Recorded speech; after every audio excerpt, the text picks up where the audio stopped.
Di kampung-kampung kalau ada masjid speaker, di mana-mana saya sering ditanya. Wadah yang berugus, kandani nak adzan juga banter-banter, mengerameni tonggo. Nak niat sholat ora usah adzan nak isteko. Bar. Sing sitok. Sing sitok, yo ora kudu banter ben siar. Sing sitok. Mok sedemen dipisoi tok, mergo sing ora seneng malah mok misoi tok. Sing wis seneng tanpa adzan pun yo tanpa adzan rame-rame maksudnya wis salat ke milih ndi. Dulu tuh perdebatannya gitu. Abu Bakar nak wiridan yang masjid itu wirih banget. Selirih-lirihnya. Umar nak wiridan bianter. Tapi ranggusan sistem wong zaman itu, tapi banter aja. Tapi sengramain lah, intinya sengramain. Ketika Abu Bakar ditanya Rasulullah, ya Abu Bakrin, kenapa kamu melirihkan suara? Jadi saya itu malu sama Allah. Dia itu zat maha mendengar. Jadi saya mengeraskan suara itu malu. Kayak pangeran butuh suara keras saya. Umar ditanya, kenapa kamu terlalu keras? Umar jawabannya sederhana, berbuatan ngantuk. Makanya nggak ada satupun ulama yang mengatakan Umar itu afdhalu min Abi Bakar. Mungkin jawabannya itu kadang sederhana banget. Malahnya ijma' ahli sunnah itu Abu Bakar afdhalu min Umar. Kalau nak dulu jawabannya kok beneran ngantuk. Padahal jawabannya Abu Bakar, kalau nu izin kalian pangeran yang maha pendengar kok banter-banter. Rasulullah dalam banyak hal ya gitu, ketika banyak masalah itu sahabat dongo banter-banter. Nabi duka, innakum latatuna as-somma. Kamu tidak berdoa sama zat sing budek. Maka kamu enggak usah banter-banter. Jadi andaikan ada istighosah pakai sound system banter-banter itu ya perlu dipertanyakan. Lah pangeran wis krungu gegere ngono lho apa misalnya. Tapi misalnya mazhab itu kamu pakai.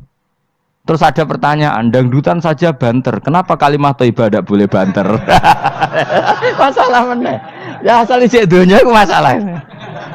Kemilah dia. Ini cerita saja. Kalau manusia itu istighosah jaluk tulung sama pangeran kan? Pangeran sudah dengar tanpa sound system apa enggak? Kenapa banter-banter?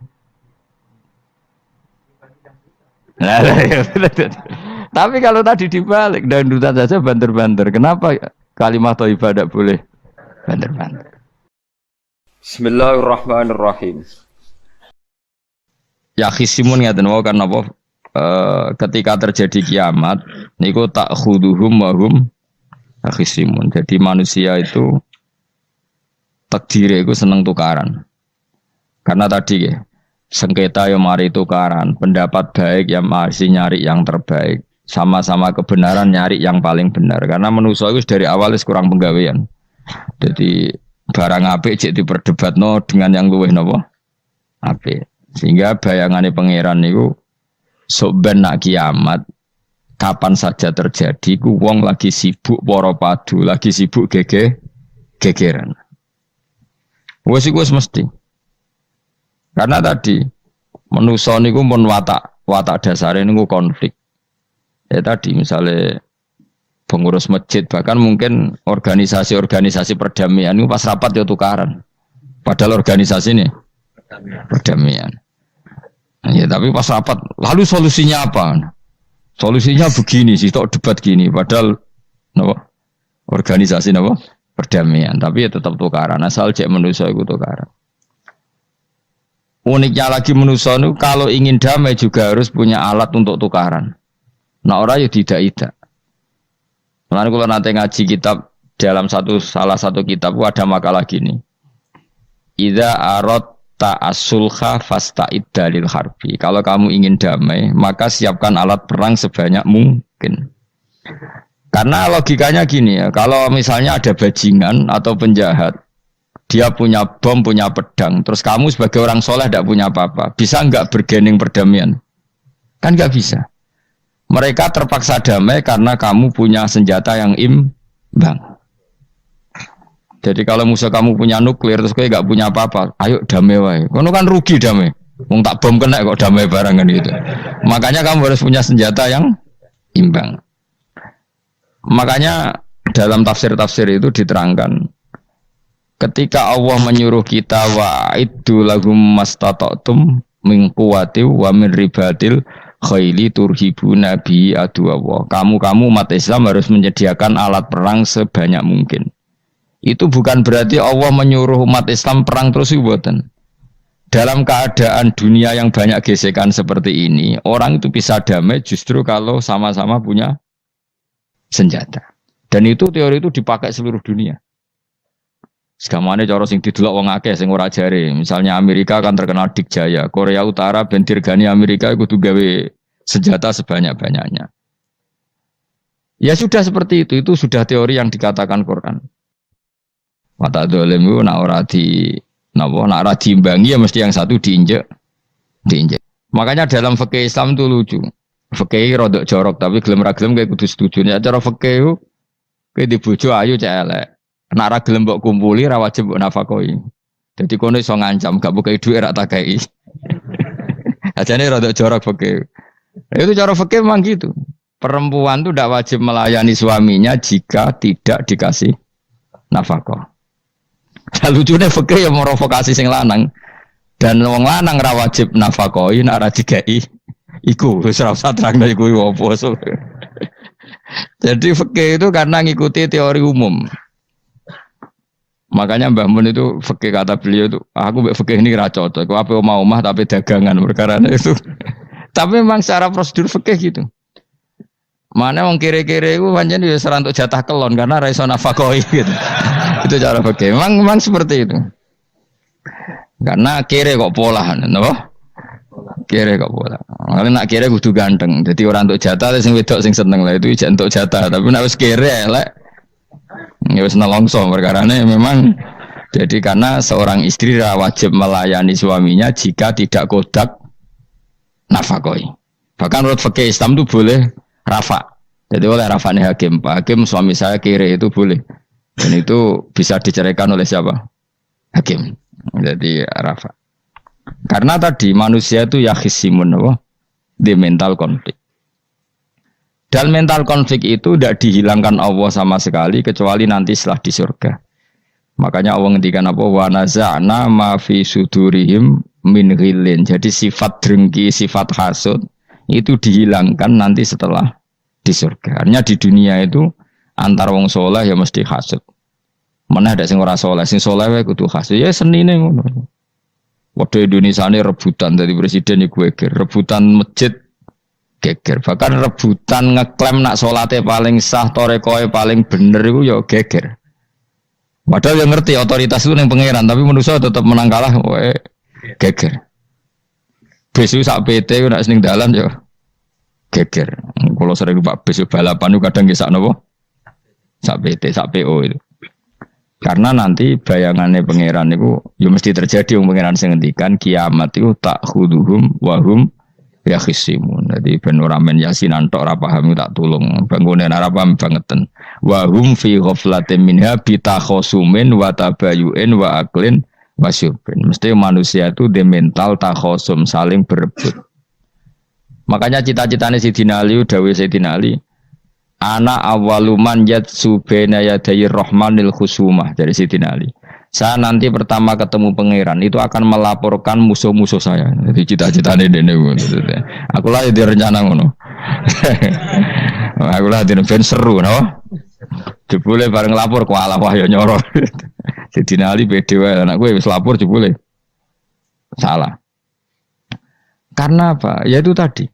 Manusa iku wis pokoke ngono. Pertama manusia itu Nabi Adam. Iku ya wis geger mbek malaikat. Dari pangeran Adamu khalifah, dari malaikat khalifah kok manusia mesti seneng geger. Tapi malaikat protes iku ya geger dhewe. Wong pangeran sing duwe kawula kok ngangkat digegeri. Jadi mengan pangeran ra trimo. Wong aku sing duwe makhluk gawe aturan kok mbok gegeri. Iku pangeran. Jadi manusia pertama iku seribet. Pertama ribet mbek malaikat. Bareng Qabil mbek Habil ya ribet mbek dulur. Mulai dhisik perkara wedokan.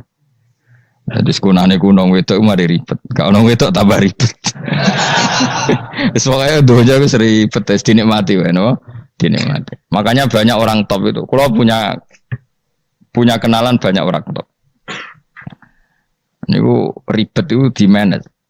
Jadi ada salah satu tokoh Indonesia itu terkenal sekali. Nak pidato ra kontroversi ra iso turu, tapi nak wis pidato wong bingung kabeh iso turu. Niku saya sangat kenal orangnya. Saya ngerti supire takoki, "Mau piye? Tak pidato ini udah bingung ta." Nak dijawab ra bingung kecewa deh. Lek jawab wah bingung sedanten, wah seneng itu iso turu deh. Karena memang konflik itu manusia tuh seperti itu. Jadi apa ya? Kebaikan pun makanya ada guyonan ini betul kisah nyata ini. Tapi reputasi negaranya ini karena sensitif. Ada negara tertentu yang muadzin itu digaji 30 juta. Jadi orang-orang melarat ini muadzin tok itu 30 juta. Naiknya BMW. Imamnya itu digaji 70 juta. Hitung saja kalau 70 juta satu bulan satu sholat berapa? 70 dibagi 30. Kira-kira berapa satu hari ini? 2 juta ya, sekitar 2 juta 200 lah. Enggak kayak Indonesia, imamnya fakir-fakir terus muadzinnya fakir-fakir. Dikira itu satu prestasi negara itu karena mengapresiasi, menghormati muadzin dan jebule sing kiai Indonesia aja penak. Madekman ke salat terus. Maksudnya lah madekman ke salat terus lah ono gajine ngono. Akhirnya kecewa dong. Semenjak itu ora berani cerita prestasi negara itu pada Indonesia. Ya dia itu bangga negaranya itu menghormati imam sampai digaji, muadzin digaji. Terus dikirakan Indonesia dinya. Imam Indonesia kan fakir-fakir, kadang wis padasane elek imami dhewe, koma dhewe. Terus macam-macam lah. Nah. Tapi dekne gak ngerti nek Indonesia ku pinter tukaran, pinter debat. Oh, berarti ke sholat terus itu perkara ono gajine tuh. Makanya imam di sana sergap-sergap karena kalau nggak ngimami dipotong gaji. Semenjak itu negara itu nggak pernah cerita prestasinya negaranya mengelola imam. Nah itu dunia-dunia kemarin geger. Saya sering debat sama banyak kiai karena itu. Gue setuju di masjid imami digaji sama ndak. Misalnya saya partai ikhlas, setuju ndak biar ngimami itu ikhlas. Ada yang partai realistis, mereka kan punya keluarga, harus dibaji dong, kalau enggak kasihan. Partai realistis versus partai ikhlas. Menang mana coba? Menurut hukumnya Allah mungkin menang ikhlas, tapi partai realistis, mosok wong kok ngimami tok rantuk gaji. Artinya apa? Dalam kebenaran saja bisa diperdebatkan, apalagi barang benar baik batil. Karena manusia itu punya mental wahum yakhisimun. Ya sudah seperti itu. Makanya nanti benar-benar gak ada konflik itu di akhirat. Mulane akhirnya imam gak bangga. Surga ngimami wangsane hebat jebule mergo digaji. Mandekman ke salat terus wong ono gajine. Artinya salatnya orang Indonesia itu luar biasa. Imam-imam Indonesia tanpa gaji kok. Ya resikonya kadang mutung, itu kan gak masalah. Tapi ya gak masalah lah, tapi tetap ikhlas timbang napa? Gaji. Mulane kula nu nggih bingung saiki hafid mulai digaji, ustaz digaji, kula nggih bingung ngerti takoki. Kula berkali-kali beberapa pemprov kan ingin mengapresiasi hafid dapat insentif terus ustaz. Kula ngerti takoki jenengan termasuk yang setuju apa enggak, Gus? Muni setuju iku kok didik uang kedonyan. Muni ra setuju hafid metu dhuwit kok ora oleh. Aku yang mending ngene, wong alim ora iso mikir dunya, mending ngono ta. Itu yang tanya itu kadang gubernurnya tanya saya, bupatinya tanya saya, Gus di daerah mana-mana itu ustadz, guru madrasah itu dapat insentif. Cara jenengan Rembang setuju apa enggak? Aku jawabku yo ngelatih ustadz seneng duit yo ora apik. Nentang ustadz untuk rezeki ku yo ora apik. Wong ustadz fakir yo akeh tenan. Nah, kula kan wong keramat, gak mati masalah cara orang untuk gaji. Tapi kan tidak semua orang keramat. Nah, kula wong keramat untuk gaji tetap gagah maksud. Tapi rata-rata ustaz kan tidak keramat. Gak keramat, bujune cerewet. Cek kumpul mertua.